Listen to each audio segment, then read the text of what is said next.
Hola a todos, sean bienvenidos a una sesión más de nuestro curso de Filosofía del Derecho aquí en El Abogado en Llamas. Una enorme disculpa por no haber podido subir videos en esta semana, se han dado un poquito apurado, pero pues ya me voy a organizar mejor para poder hacer estos videos.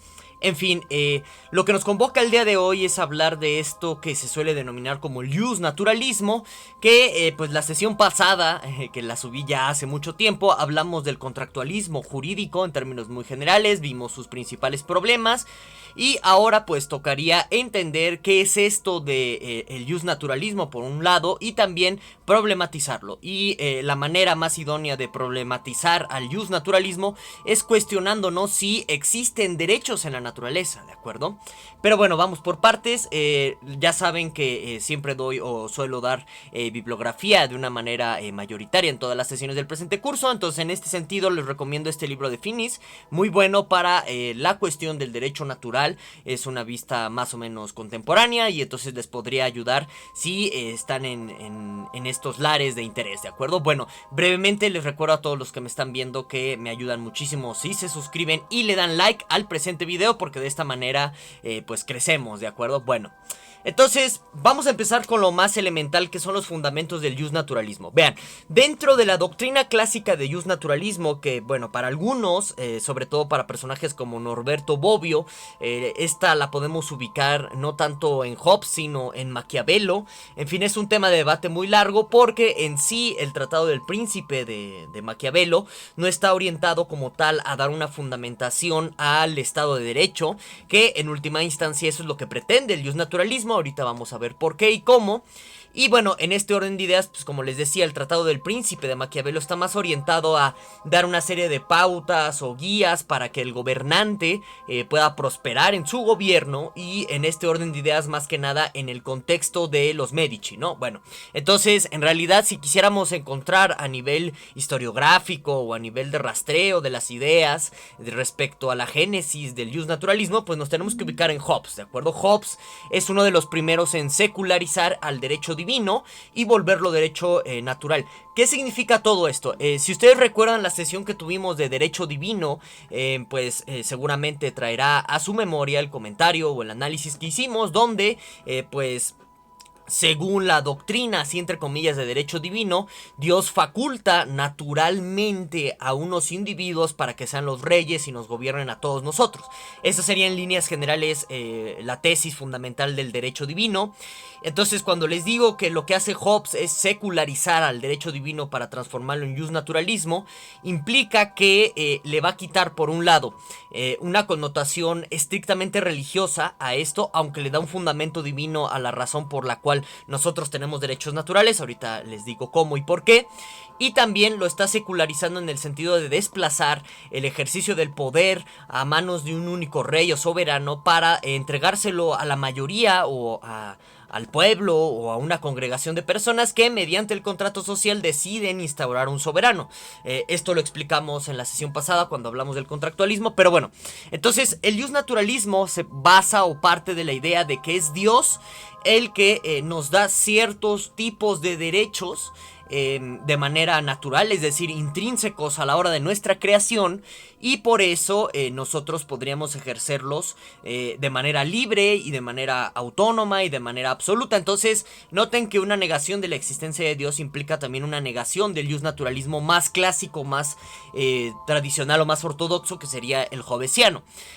Ahora, también esto de los derechos naturales a lo largo de la historia de la filosofía, sobre todo siglo XVIII, pensando más que nada en tratadistas como Jefferson, como Franklin, que también tienen ideas a la par o al unísono del derecho natural, van a dar otro tipo de fundamento no estrictamente divino. Ellos van a decir que nosotros tenemos cierto conjunto de derechos naturales porque en virtud de que uno existe como un ser humano autónomo, con ciertas facultades que le son intrínsecas a su naturaleza, pues tiene en este orden de ideas derecho a exigir ciertas cosas que le pertenecen, como cuáles, por ejemplo, uno, por su constitución biológica, por su, digamos, en este orden de ideas, por el simple hecho de nacer como ser humano, tiene, pues digamos, la facultad de razonar, tiene la facultad de expresar y de manifestar sus ideas, y por lo tanto, nos dirán los tratadistas estadounidenses, que pues uno tiene el derecho natural a expresar esto porque tenemos la facultad de expresar nuestras ideas. Entonces se dan cuenta en esta como evolución histórica de las ideas del justnaturalismo, ya aquí Dios no juega un papel tan importante para fundamentar a esta idea de los derechos naturales. Entonces, en pocas palabras, el justnaturalismo en este punto histórico, que después se va a volver esto derechos humanos, esto lo vamos a ver la semana próxima, si voy a subir videos, se los prometo. Entonces, en sentido estricto, el justnaturalismo, que sería el más sofisticado y el más secularizado, pues implica la idea de que uno puede ejercer cierto tipo de acciones en la realidad porque naturalmente está facultado para hacerlo. Entonces, como tenemos de nuevo, ¿no?, la facultad de expresar nuestras ideas, entonces tenemos ese derecho. Como tenemos la facultad, por ejemplo, de gobernarnos autónomamente, entonces tenemos, no sé, algo así como el derecho natural a una propiedad intrínseca. Que esto del derecho de la propiedad es un tema muy arduo y muy polémico que después iremos tratando en este curso, pero por el momento lo vamos a dejar de lado, ¿de acuerdo? Bueno, ahora, hay varios problemas respecto a esta doctrina clásica u ortodoxa de derechos naturales. El primero de ellos es lo que se denomina como la homogeneidad del derecho, perdonen ustedes. Este problema también está presente en la consideración justnaturalista de derechos humanos, lo veremos la próxima semana, pero en pocas palabras este problema consiste en que hablar de pronto de un derecho natural y sobre todo este secularizado que les decía que proviene de las doctrinas de derecho natural estadounidense, hablar de un derecho natural que se da por nuestras facultades, pues presupone que el ser humano tiene un conjunto de facultades intrínsecas que son iguales para todo el mundo, sin importar la condición social, sin importar la condición cultural, sin importar la condición fisiológica incluso. Porque piénsenlo ustedes, o sea, y entonces porque, digamos, yo no nací con el don del habla o el don de la vista, algo así por el estilo, eso implicaría, en términos de esta doctrina de derechos naturales estadounidense, que yo no tengo el derecho a manifestar mis ideas porque no tengo estas facultades naturales a expresarme. Ese es un problema que se ve en este asunto de la homogeneidad. Ahora, en este talante de ideas también vemos la cuestión cultural. Dependiendo de la cultura en donde nos encontremos, el reconocimiento de las facultades sociales cambia. Es decir, no va a ser la misma manera de ejercer nuestra libertad de expresión, qué sé yo, en la tribu Piraja de los brasileños, de la tribu indígena brasileña, que en el hombre europeo francés del siglo XIX, por ejemplo. Entonces, derechos naturales no considera este tipo de asuntos y se vuelve muy problemático de pronto, por eso homogeneizar los derechos naturales.